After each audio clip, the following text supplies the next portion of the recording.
Sudah cukup?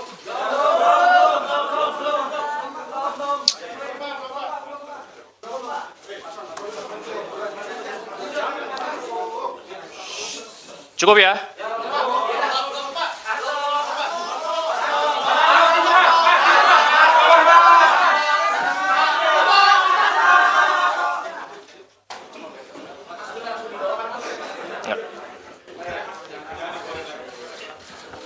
Mbak Tasya, pastikan standby di ruang ini. Baik, bismillahirrahmanirrahim. Assalamualaikum warahmatullahi wabarakatuh. Waalaikumsalam warahmatullahi Yang saya hormati wabarakatuh. Bapak Ketua KPK Bapak Setio Budianto, Bapak Direktur Penyidikan Bapak Asep Guntur Rahayu, rekan-rekan jurnalis yang pada sore hari ini telah hadir di ruang konferensi pers Gedung Merah Putih KPK. Pada hari ini Komisi Pemberantasan Korupsi akan menyampaikan rilis penahanan tersangka Saudara HK yang lengkapnya akan disampaikan oleh Bapak Ketua. Untuk itu waktu dan tempat kami persilakan.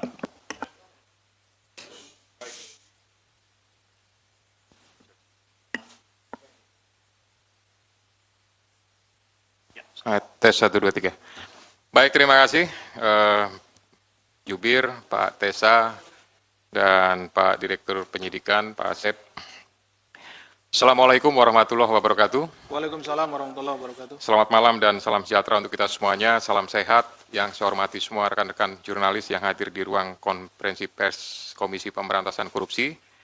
Sebagaimana yang sudah disampaikan di awal oleh juru bicara, hari ini atau malam ini saya akan menyampaikan tentang rilis penahanan tersangka HK.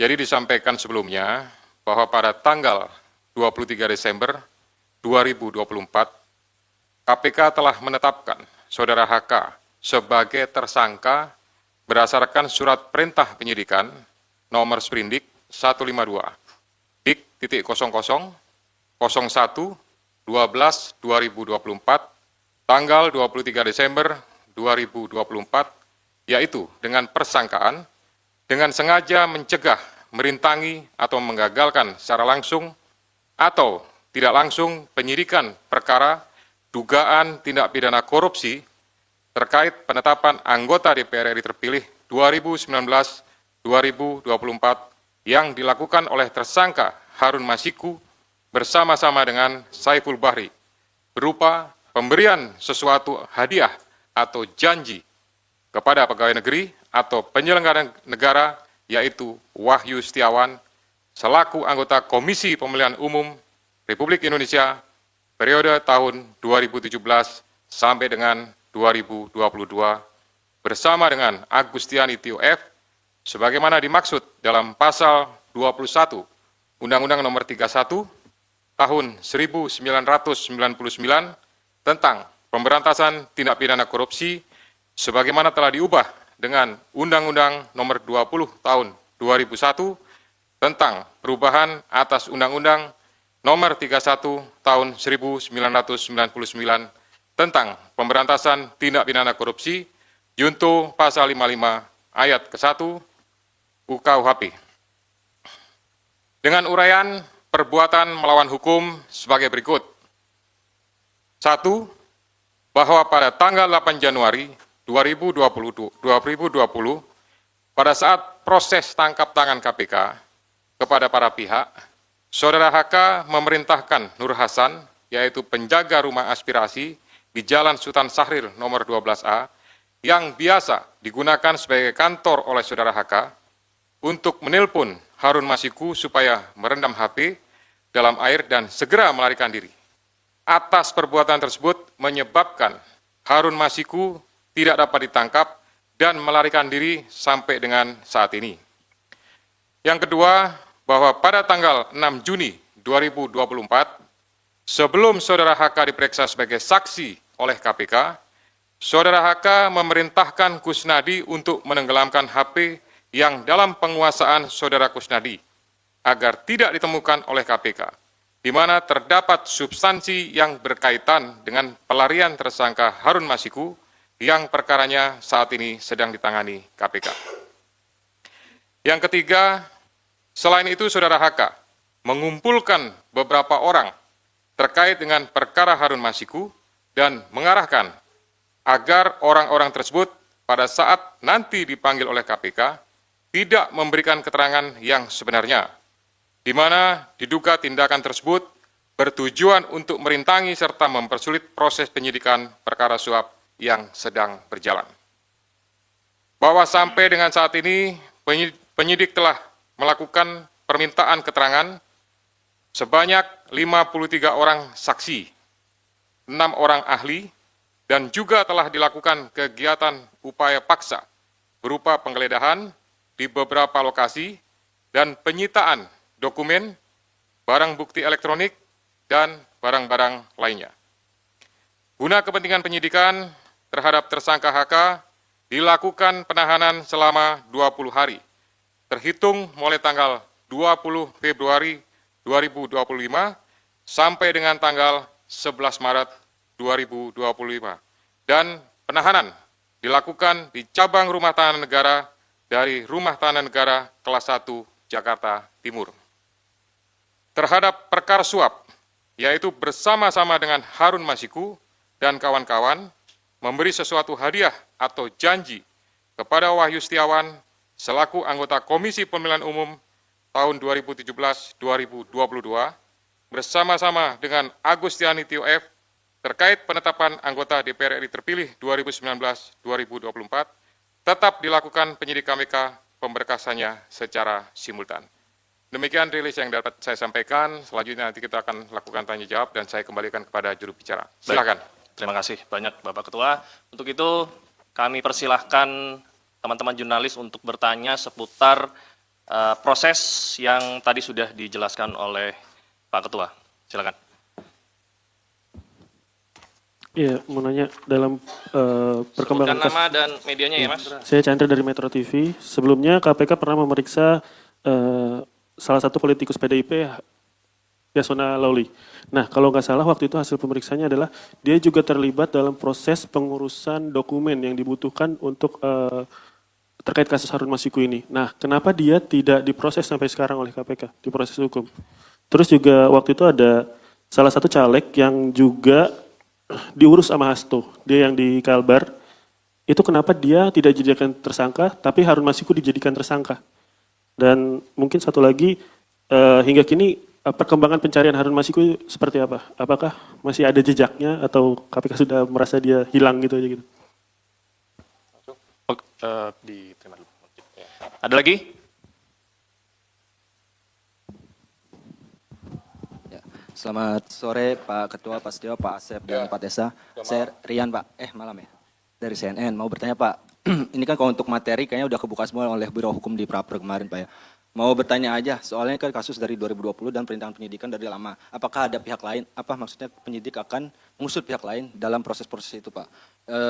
Yang kedua, nama lain seperti yang sudah digadah, Jan Faris, segala macam, apakah nanti akan diperiksa di perkara ini apa di HM Pak? Nah, yang ketiga soal HM sendiri Pak, mungkin informasi Pak, karena itu kan tugas atau PR besar dari kalian. Terima kasih. Harun Masiku. Baik, selamat sore Pak Ketua, Mas Esa, Pak Asep, saya Rahmat dari Merdeka.com. Terkait dengan, sebagaimana ketahui beberapa hari lalu juga, memang Pak HK ini kan mengajukan praper lagi ya ke Pengadilan Selatan. Nah, selanjutnya dengan sudah ditahannya Pak HK ini, apakah nanti untuk proses prapernya bakalan tetap berlanjut atau nanti pada akhirnya menunggu keputusan dari pihak PN Selatan? Terima kasih.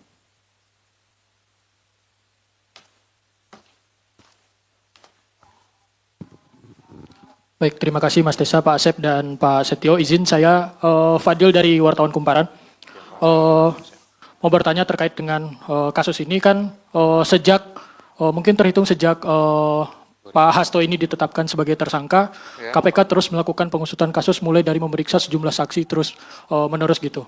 Dan bahkan sampai juga memeriksa seperti Yasona Lawli dan pejabat Dirjen Imigrasi dan saksi-saksi yang mungkin pernah jadi terpidana juga di kasus Harun Masiku. Apakah memang KPK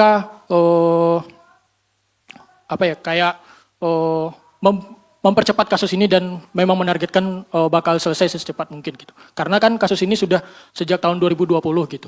Apakah memang KPK bakal ini menunjukkan KPK mempercepat kasusnya? Terima kasih, Pak. Cukup ya? Sudah terwakili ya semuanya ya pertanyaannya? Oke, kami persilakan. Ya, nanti kalau ada lagi. Siap. Baik, terima kasih. Nanti akan dilengkapi oleh Direktur Penyidikan, oleh Pak Asep Guntur. Saya hanya memberikan beberapa poin penting saja.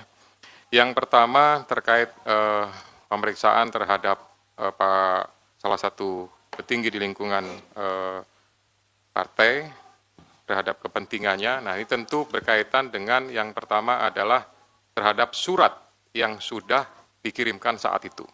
Ya, tentu penyidik memiliki kebutuhan untuk bisa memperjelas ya surat tersebut ditujukan untuk apa, maksudnya untuk apa, sehingga dari situ bisa menjadi sebuah rangkaian dan untuk memperjelas tentang kasus posisi yang ditangani. Kemudian yang kedua juga bahwa ini untuk memastikan ya terkait saat itu Harun Masiku pada saat masuk ke Indonesia di Bandara Soekarno-Hatta dipastikan apakah perbuatan yang diduga suap itu pada saat itu bahwa yang bersangkutan memang posisinya sudah ada di Indonesia, lebih tepatnya sudah di Jakarta atau memang belum masuk. Sehingga bukan hanya terhadap yang bersangkutan saja, termasuk juga kepada Dirjen Imigrasi mantan yang sudah pernah dipanggil dan diperiksa oleh penyidik. Kemudian nanti Pak Asep lengkapi ya. Kemudian masalah caleg, ya ini pastinya apakah ada keterlibatan. Kalau tidak ada keterlibatan, ya pasti tidak akan ditetapkan sebagai tersangka. Kemudian terhadap pencarian Harun Masiku sampai saat ini, ya penyidik masih berusaha secara maksimal untuk memastikan keberadaannya dan tetap berusaha untuk bisa melakukan penangkapan. Kami semuanya tentu dari KPK memohon restu, memohon dukungan dari seluruh masyarakat untuk bisa memberikan informasi manakala masyarakat mengetahui keberadaan yang bersangkutan. Kemudian terhadap beberapa nama ya untuk pengusutannya pasti ini juga kembali kepada kebutuhan penyidik.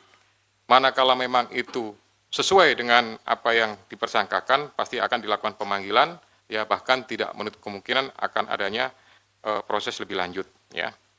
Kemudian berhubungan dengan masalah praper ya. Praper ini adalah kewenangan dari pengadilan negeri ya untuk melakukan pemeriksaan terhadap beberapa hal yang berhubungan dengan proses penegakan hukum. Nah, ini tentu apakah berlanjut dan lain-lain, yaitu keputusan dari sana. Tapi pastinya dengan adanya gugatan tersebut, kami dari KPK memerintahkan khususnya kepada Biro Hukum untuk mempersiapkan tim ya dan mempersiapkan materi jawaban sebagaimana yang sudah dilakukan pada praper sebelumnya. Untuk pemberkasan, kita akan usahakan semaksimal mungkin. Ya, manakala memang bisa diselesaikan dengan cepat, kita akan berusaha, kita selesaikan dengan cepat, ya. Tetapi prinsipnya adalah pemenuhan alat bukti berdasarkan keterangan saksi, kemudian keterangan juga tersangka, dan barang bukti lainnya, pastinya ini akan mendukung untuk proses pemberkasannya sampai kemudian nanti diserahkan atau dilimpahkan tahap 1 kepada pihak penuntut umum. Silakan Pak Asep untuk menambahkan. Bismillahirrahmanirrahim. Assalamualaikum warahmatullahi wabarakatuh. Selamat sore dan salam sejahtera bagi kita sekalian yang terhormat Bapak Ketua, Pak Jubir dan rekan-rekan jurnalis yang berbahagia. Menizin menambahkan apa yang telah disampaikan dan telah dijelaskan oleh Bapak Ketua, hanya beberapa saja yang mungkin tadi yang caleg ya, yang belum itu caleg yang di Kalimantan Barat, Saudara MAR, ya, itu memang perkaranya sama. Ya, jadi artinya dia dengan konstruksinya dengan HM ini sama, tetapi yang MAR ini berhasil. Ya, berhasil artinya kemudian menjadi anggota legislatif. Mengapa kita yang bersangkutan dipanggil pada saat itu? Kita ingin melihat konstruksinya dari perkara yang sama seperti ini, bahwa memang tidak hanya HM saja gitu yang demikian, tetapi ada orang-orang lain atau ada person-person lain yang juga sama seperti itu, ada pergantian untuk anggota menjadi anggota DPR RI. Nah, tadi ditanyakan oleh Mas Chandra, ini apakah akan diperiksa? Ini menjadi berbeda perkaranya sebetulnya. Yang sedang kita tangani saat ini adalah terkait dengan suapnya ada Saudara HM gitu. Ya, ini perkaranya berbeda, tetapi kenapa dipanggil waktu itu saudara MAR ini adalah untuk melihat konstruksinya ya. Bisa dipahami ya. Oke. Kemudian dari Mas Rian, ini ada beberapa nama lain yang disebutkan seperti YF dan lain-lain. Tentu itu nanti pada waktunya akan kita minta keterangan. Kan kita panggil ke sini dan diminta untuk menjelaskan beberapa hal terkait dengan dokumen maupun juga yang lainnya yang kita sita di kediamannya. Jadi tentu yang bersangkutan akan kita panggil, kita hadirkan ke sini untuk menjelaskan hal tersebut. Oke, Mas Rian?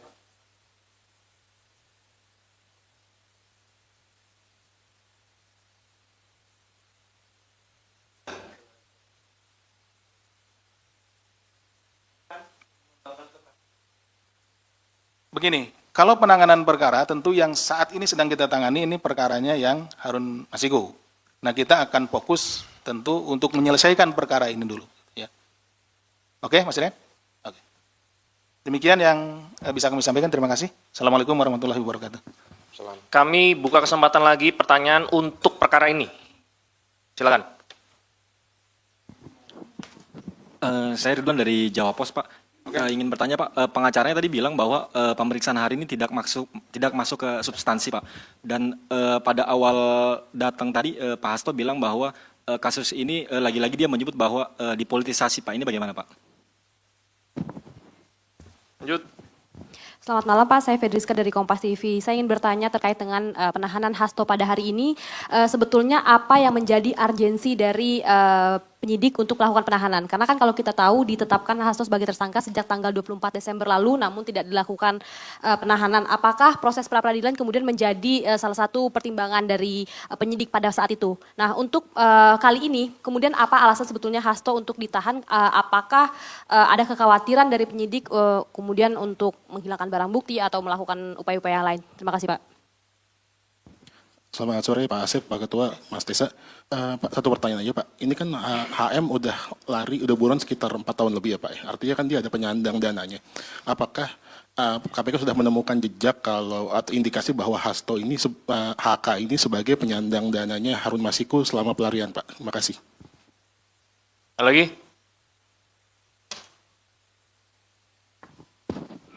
Selamat sore, saya Bayu dari Zinpo ID. Mohon izin Pak, mau bertanya terkait dengan masalah kasus Hasto yang di obstruction of justice. Kalau seandainya kita lihat konstruksi perkaranya obstruction of justice di sini kan adalah menghalang-halangi proses penyidikan. Sementara dalam prosesnya di situ, ketika ada penangkapan terhadap pihak-pihak terkait di kasus suap PAW itu ada upaya dari internal KPK sendiri, which is di situ ada peran dari Pak FB, Ketua KPK sebelumnya, yang secara langsung melakukan konferensi pers sebelum ada penangkapan seluruh pihak yang terlibat. Nah, secara garis besar, apakah KPK akan membuka kemungkinan untuk memeriksa Bapak FB tersebut dalam kasus obstruction of justice?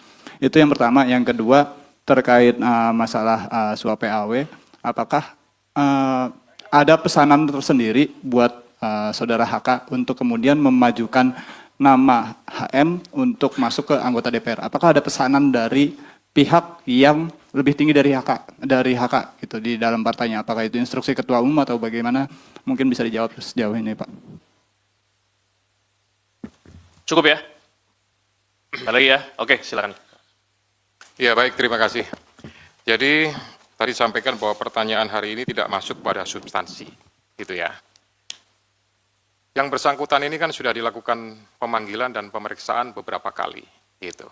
Nah, oleh karena itu ini sebenarnya bagian daripada melengkapi, kemudian nanti masih ada kesempatan yang bisa dilakukan oleh penyidik untuk melakukan pendalaman lagi, untuk melakukan pemeriksaan lagi, pada saat yang bersangkutan statusnya sudah dalam tahanan, gitu. Kemudian yang kedua, berkaitan dengan penyampaian politisasi, sampai dengan hari ini, tidak ada politisasi, tidak ada hal-hal yang berhubungan dengan tersebut, ya, sehingga kami melaksanakan ini hanya berdasarkan kepentingan penegakan hukum. Kemudian jejak, ya, ini juga kami sampaikan bahwa jejaknya memang sampai dengan hari ini belum diketahui, namun tidak mengendurkan upaya dari seluruh penyidik dan pastinya dari seluruh pegawai KPK untuk berusaha mengetahui dan mendapatkan. Ini merupakan sebuah target bagi kami untuk bisa mengetahui, mendapatkan, dan upaya terakhir pastinya nanti akan dilakukan proses penangkapan. Gitu. Kemudian yang berkaitan dengan masalah proses pra-peradilan, apakah jadi pertimbangan dan lain-lain, tidak. Gitu. Kami semuanya, khususnya pimpinan, menyerahkan untuk waktu pemeriksaan, penahanan sepenuhnya kepada penyidik, ya, sehingga penyidik betul-betul memiliki kecukupan terhadap alat bukti atau barang buktinya, maka di saat waktu yang tepat, hari inilah maka dilakukan proses penahanan. Kemudian alasan penahanan itu merupakan alasan subjektif yang dimiliki oleh penyidik, dipertimbangkan pastinya kekhawatiran untuk melarikan diri, menghilangkan barang bukti, ya, dan pastinya kami untuk mempermudah proses penyidikan lebih lanjut, pemeriksaan-pemeriksaan, ya, juga termasuk juga nanti akan mendetailkan terhadap alat bukti, dokumen, dan lain-lain yang segera dilakukan oleh penyidik. Kemudian halangan terhadap proses penyidikan ini, ya untuk sampai dengan saat ini, penyidik belum membutuhkan pemeriksaan-pemeriksaan terhadap pimpinan yang lama, khususnya FB, ya, sehingga sampai dengan hari ini belum terinformasi kebutuhan tersebut. Demikian juga untuk pihak yang lebih tinggi, ya, sampai sekarang juga belum dibutuhkan oleh penyidik, sehingga nanti fokusnya adalah pada beberapa pihak yang sudah diperiksa, sudah dipanggil, ya, ini nanti pasti akan ada mungkin pemanggilan lagi, sekali lagi untuk melakukan pendalaman terhadap pengungkapan, ya, proses penanganan perkara yang sekarang ini dilakukan penahanan. Pak Asep, kalau ada tambahan silakan. Terima kasih, Bapak. Mohon izin menyampaikan terkait tadi ada pertanyaan mengenai dari HM ini apakah saudara HK ini penyandang dana gitu ya, penyandang dana atau yang membiayai. Nah, itu juga yang sebetulnya sedang kita dalami karena kami penyidik melihat bahwa seseorang yang melarikan diri itu kan memerlukan sokongan biaya atau dana logistik dan segala macam. Karena berpindah-pindah tempat, kemudian untuk misalkan menyewa tempat dan lain-lain, transportasi dan lain-lain. Itulah sebabnya kita sedang mendalami itu. Gitu ya. Tapi sampai sejauh ini menjadi materi ya, materi yang sedang kita dalami. Jadi mohon maaf belum bisa kita sampaikan ya. Jadi sabar, nanti kita tentu juga akan sampai ke sana. Siapa saja yang menjadi donatur dalam hal ini. Kenapa? Karena orang melarikan diri kan tidak bisa kerja dan lain-lain karena dia ketahuan sama halayak gitu. Dia pasti bersembunyi dan tentu untuk kebutuhan hidup sehari-harinya harus ada yang nanggung. Nah, seperti itu yang sedang kita dalami. Itu mungkin yang tambahan dari kami. Terima kasih. Assalamualaikum warahmatullahi wabarakatuh. Waalaikumsalam warahmatullahi wabarakatuh. Baik, rekan-rekan sekalian, untuk konferensi pers penahanan tersangka HK hari ini kita cukupkan. Untuk kali ini kita tidak ada doorstop lanjutan untuk perkara-perkara yang lain ya. Mohon bisa dimengerti. Untuk itu kami mengucapkan terima kasih. Kami tutup. Wabillahi taufiq wal hidayah. Wassalamualaikum warahmatullahi wabarakatuh. Assalamualaikum warahmatullahi wabarakatuh.